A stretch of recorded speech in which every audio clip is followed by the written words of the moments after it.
Wow. Been years since I covered anything Bucks on this YouTube channel. Been a few reasons for that. Mainly because the Milwaukee Bucks are an unserious basketball team. They've basically been 100% unserious till about beginning of 2023. I am just dumbfounded by this trade. I don't believe 100% that if a guy wins you a championship that it's a lifetime contract, you can, because obviously you need to put yourselves in positions to win now. I understand this. And that's why you didn't hear a peep from me when we traded Drew Holiday. Obviously, Damian Lillard made that a little bit easier on the blow. Obviously. But today I get the fucking notification. I wake up at about 9:45 this morning and I get like 11 texts. You know when like your phone was dead, but then you recharge it and your contacts don't show up when you get text messages, just a bunch of phone numbers? That's what it was. I was like, did I get hacked? Like, what is going on? And I open up my messages and it's quite literally about 8 of my friends saying, don't open Twitter. Don't check Twitter. So I immediately assume, due to the fact that I've been very adamant about not really wanting to move Middleton for about anything that is available, that I've been pretty adamant about that. So I knew Khris was gone. So at this point, I'm already depressed, but I'm not gonna, I still am very active on the Twitter. Which, by the way, go follow Bucks After Dark on Twitter if you give a shit about what I've been doing the last few years. But nothing on God's green earth could have prepared me for what the fuck I just witnessed. Thank fucking Christ for the Luka Doncic trade. Thank fucking Christ that trade transpired, or else we would be 40,000 times more the laughingstock of the NBA right now. Now I understand the Chris's health. Basically, let's be real, his entire career has always been his biggest weakness. But I will tell you this. Come playoff time, over basically our whole championship window, Khris Middleton has been far more available than Giannis Antetokounmpo come playoffs. And that's just a fact. That's just a fucking fact. When Giannis went down in 2021, Khris got him. Khris got him to the championship and said, carry us home, big dog. He did that. In 2022, Khris goes down from that wet spot on the fucking Bulls. You know, Khris goes down, and let's be real, Khris doesn't go down that year, we probably win another championship. Nothing you can really do about it. That's just the way the cookie crumbled that year. But we probably have 2 championships. And you got to think, if we had 2 championships, if he gets a longer leash. Fast forward to 2023, is the rematch with the Miami Heat. Giannis goes down in the first millisecond of the series. Khris had, I mean, let's be real, for what we asked him to do, again, this is a problem with a lot of guys in this team. They're asked to do more when Giannis goes down, and obviously that's not what we brought them in to do. Khris has never been, we've never designed this team around Khris to bring home a championship if Giannis went down. Khris is one of the best, truest number 2s in basketball history for the fact that he was the 2.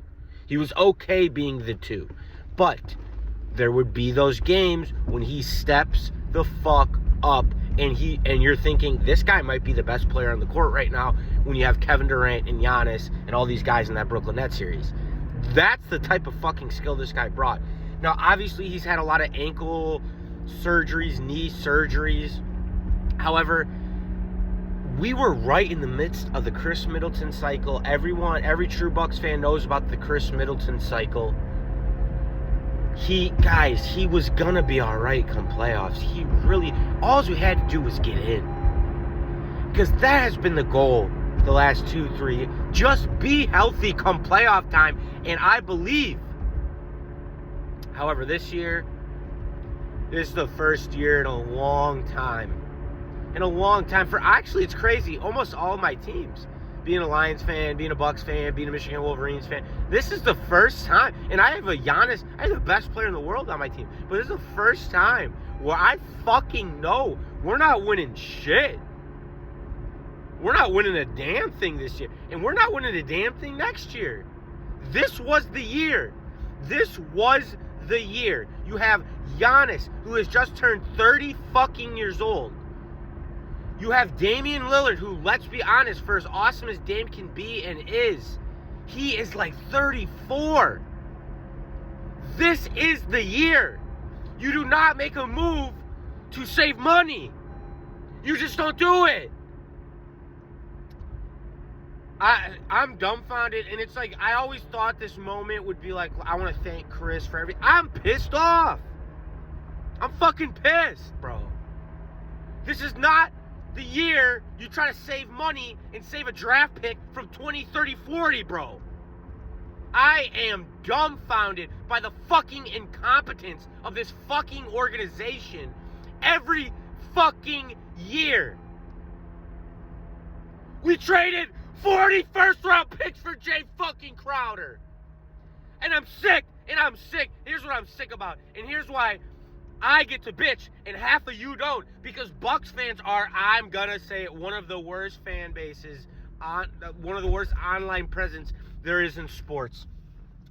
They have been screeching for Khris to get moved for 3 years. They have been screeching for Bobby Portis to get moved. And I'm almost at this point. I'm almost at my Joker phase where I'm like, blow it the fuck up and give these pussies what they want. Give these pussy bitches what they want.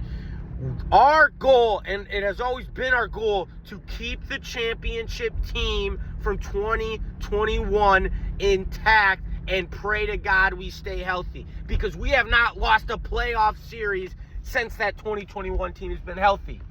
Now, moving Drew, like I said, I fucking didn't even love it as much as I wanted to love it because we were getting rid of Drew. But it just come down to that. Now we have fucking Doc. Like, we got Doc Rivers coaching us, bro. And we have Kyle Kuzma on our team, and we have Doc Rivers coaching us. What's the silver lining? There is none. There is no silver lining. So now you got to look at the other side of this trade. We got Kyle Kuzma. So I'm like, you know what? Because I remember everyone wanted Middleton for LaVine, and I said, fuck no. You look at LaVine's stats, you're like, okay, maybe. I don't want it, but like, I'm not as mad as I am now if we do that. So I say maybe. But so then the Kuzma trade goes down, and I kid you not, it was the first thing I did. I looked up Kyle Kuzma, Khris Middleton stats comparison. By the way, we also gave up a rookie that looked really good last day, like 2 days ago. So good job, Horst. But I'm looking. Which, let's be real, if you're a Bucks fan, you know one of our main problems this year. It's our age and our rebounding. We're not hustling the boards. We're not being active on the perimeter on defense enough. These are our main problems. So I said, what can Kyle Kuzma contribute to this? He averages about 1 rebound more. Shoots the 3 about 12% worse. Averages about 3 more points, as he was the number 1 option on the Washington Wizards. Now, the Bucks receive an F in this trade. It's an absolute F. However, the only way you can redeem this season is you need to find a way to turn Kuzma and possibly Bobby. Bro, I don't know. You need to find a way to flip this. Because this will go down. And everybody's telling me the Ray Allen trade. I was like 6 years old, so forgive me. But this is going to go down as the worst trade of the Bucks have pulled off in my lifetime, and I lived through the fucking Jay Crowder trade. We lived through the Andrew Bogut trade. You know, we lived through a lot of dog shit trades in order to surround Giannis. And now I look at what Giannis is saying to the media. It looks like he's in stage 1 of grief, where he said he didn't even know if the move's been done yet. It's been done, buddy. It's been done. And the only thing I can tell Giannis is, God forbid this has to be the year you're healthy. Because I truly do believe the best player in basketball can fucking make us look like $1 million. However, right now, this is a 20-win basketball team without Giannis Antetokounmpo. That would never have been the case. These past probably 5-6 years, Giannis could not play. This is a playoff team. Can't say that this year, man. It's an absolute fucking shame. It's an absolute travesty. This is how I got to re-talk to you guys after all this time. Khris Middleton probably go down as my favorite player of all time. So I guess if that's the bias you guys need to hear for why I'm so mad. The way he slowed down the pace of the game, the way he absolutely made the ball go into the basket seamless at times. Like I said, his mentality of no ego, his sweaty days, man. That sweat, I'm gonna miss that fucking sweat, man. I've talked to Khris personally one time in my life. He was like the nicest individual I ever met. As far as like in the athletic world, professional athlete world, I should say. And yeah, man, the farther we get from 2021, it's like, wow, so this is what it feels like to win one championship and never get back, never even get close, never even get back to the ECF. This is what it fucking feels like, guys. As far as Bucks content, I've never been more unmotivated to make content for the Bucks right now.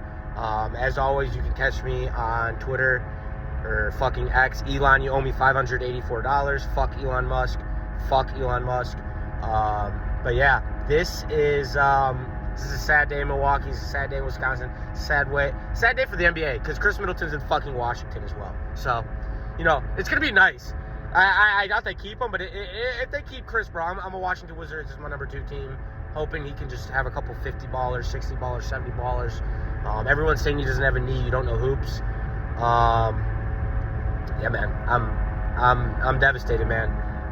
But it's been a fucking hard 2 months in general for all sports news for me. Ohio State natty, Lions getting bounced. Bucks are just unserious. This Khris Middleton trade, the Bucks in general, this is an unserious team. We will not win as long as this Deshaun Watson fucking owner is here. So I believe in that shit. So you got to make right in the ownership. And this guy's a piece of shit. He's hiring a sexual assaulter to be his quarterback and paid him more money than some countries are worth. So I think he's a piece of shit. I think the Bucks have a lot of soul searching to do. From now on, at this point, I don't give a shit really what happens. If we want to blow it up, trade Giannis, we're an unserious basketball team, and Giannis will forever go down as the most influential and best Buck of all time. But why the fuck do we owe him? Why does he owe us loyalty at this point, man? He really doesn't. So, like I said, sorry, I was plugging. I got really pissed off. So, guys, this has been Bucks After Dark. Maybe I'll upload if maybe this will be on Freezing Cold Takes. I want to be on Freezing Cold Takes, but this is fucked up, guys. It's been a pleasure. We'll catch you around for the next devastating Bucks news. Thank you.